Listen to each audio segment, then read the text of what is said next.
네, 시작하겠습니다. 8페이지. 네, 4번. 생산성, 효과성과 효율성인데요. 자, 특히 여기에서는 머스트로 가시는데 어디에서 머스트냐라고 하면 9페이지 동그라미 3번 있죠. 표 있죠. 저는 이런 표들을 굉장히 좋아해요. 여기 효과성과 효율성의 특징이 굉장히 실제 빈도수가 높습니다. 그래서 여기서 대부분 많이 나오게 됩니다. 자, 그러면 다시 8페이지 가서 생산성이요. 생산성은 자, 최종 목표는 최소 자원을 투입해서 최대 목표를 달성할 수 있도록 하는 거. 이게 생산성이라고 이야기를 하죠. 그래서 밑에 박스에 보시면 투입분의 산출이라고 이야기를 하고 있죠.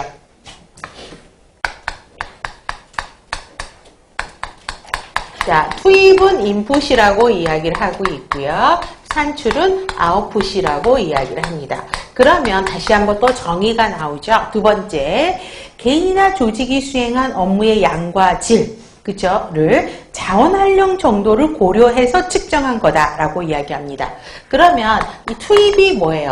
자원의 활용 정도라고 이야기를 하고 있고요.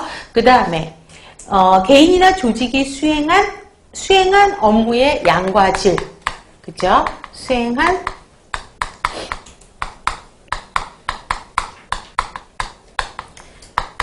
이거를 생산성이라고 이야기한다라는 걸 보시면 좋습니다. 그래서 예를 들어서 간호사가 이거 제가 좀 보고 할게요. 간호사가 4명, 40명. 4명, 그 다음에 환자가 40명이에요. 그 다음에 간호사가 2명, 그 다음에 환자가 30명이야. 그러면 A 조직이고 B 조직이에요. 그러면 어떤 조직이 생산성이 높다라고 이야기를 할까요? 그렇죠? 자, 간호사 1명당 환자를 10명씩 보는 거죠.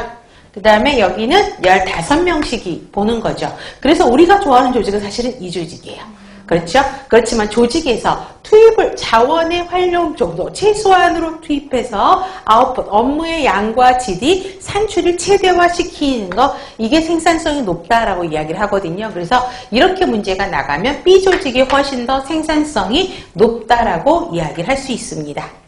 다음에 3번을 보시면 생산성을 향상시키는 방법이 사실은 오래된 지방 문제였어요. 지방에서 이런 한 문제가 나왔거든요.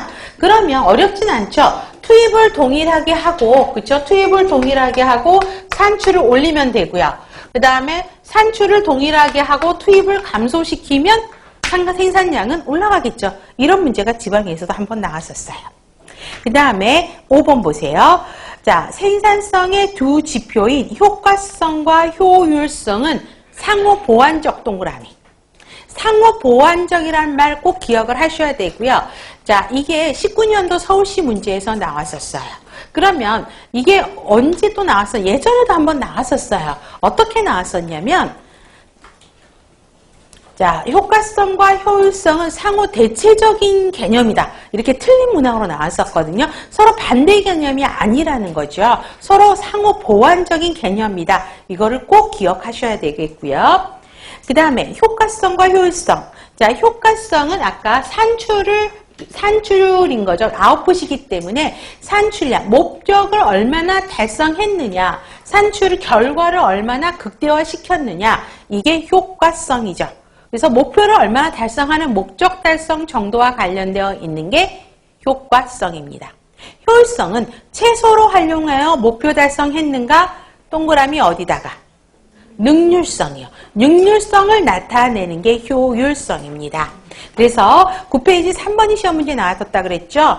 엄청 나왔어요. 15지방, 16지방, 19년도 6월 서울시 문제에서 또 나왔어요. 효과성, 효율성. 그래서 이 표를 외우시면 시험 문제 다 마스터하는 거죠.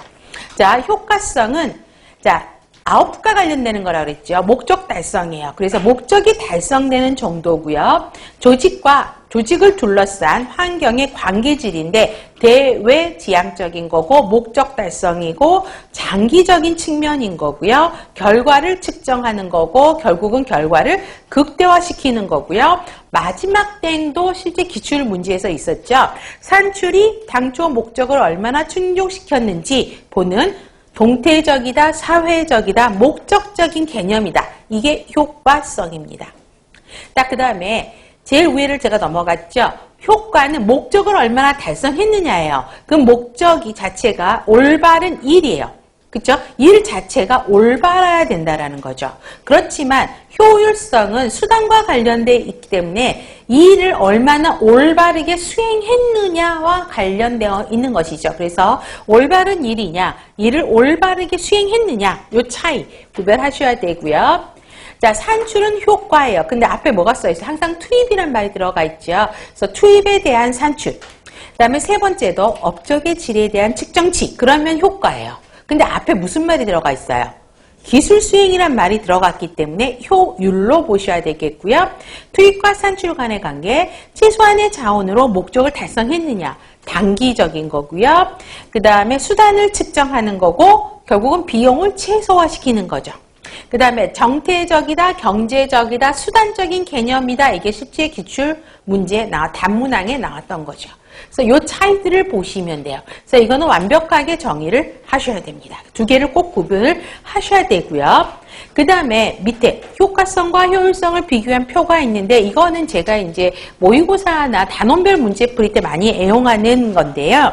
자, 고효과성이라는 거는 어떤 걸 의미할까요? 쉽게 말하면 효과가 높아. 그럼 목적 달성을 최대한 거죠. 그렇죠? 그럼 효율성은 자원을 잘 이용한 거죠. 근데 저효율성이기 때문에 자원을 잘 이용하지 못한 거죠. 그러면 보세요. 자, 고효율성, 고효과성 먼저 보면 목표 자체가 올바른 목표였다는 거죠. 그 다음에 고효율성이기 때문에 자원을 잘 사용했다는 것이에요. 그러면 그 예들을 제가 이제 시험 문제로 많이 내는데 고객이 가격도 괜찮고 질적인 적에서 괜찮아 라고 하는 게 고효율성, 고효과성의 개념이죠. 그러면 문제를 낸다 그러면 관리자는 그다음에 결과 얘를 박스로 넣어놓고 그다음에 뭐 저효율성, 고효과성이냐, 고효율성, 고효과성이냐 이렇게 문제가 나가겠죠. 그 다음에 저효율성, 저효과성은 저효과이기 때문에 목표 자체가 잘못된 거라는 거, 올바른 목표가 아니라는 거죠. 잘못된 목표를 하고 있고요. 저효율이기 때문에 자원도 적절하게 사용하지 못한 거죠. 그렇기 때문에 자, 효과라는 거는 고객이 조직에서 효과가 목적 달성이 됐다 그러면 고객이 사고 싶어야 되는 거잖아요. 그러니까 저효과이기 때문에 사고 싶어 하지 않아요. 그 다음에 저효율이기 때문에 질이 너무 낮다라는 것이죠.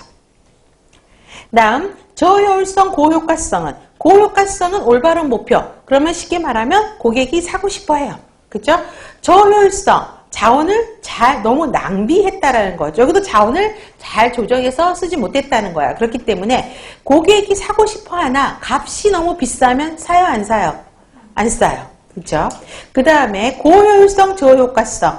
자, 저효과이기 때문에 적절하지 않은 목표고 고객이 사고 싶지 않아요. 그렇죠? 근데 고효율이야. 목표 달성에서 자원을 적절히 잘 쓴 거죠. 고객이 사고 싶어 하지 않아. 그런데 질이 좋은 제품을 고효율성, 저효과라고 이야기를 합니다. 그래서 조금 더 깊게 들어가면 이 표 박스를 주면서 어느 파트에 속하냐 이렇게 문제가 또 나갈 수가 있습니다. 그러면 선생님들이 질문을 이제 공부를 하시고 한 가지 질문을 하세요. 선생님, 공부를 해보니까 효율성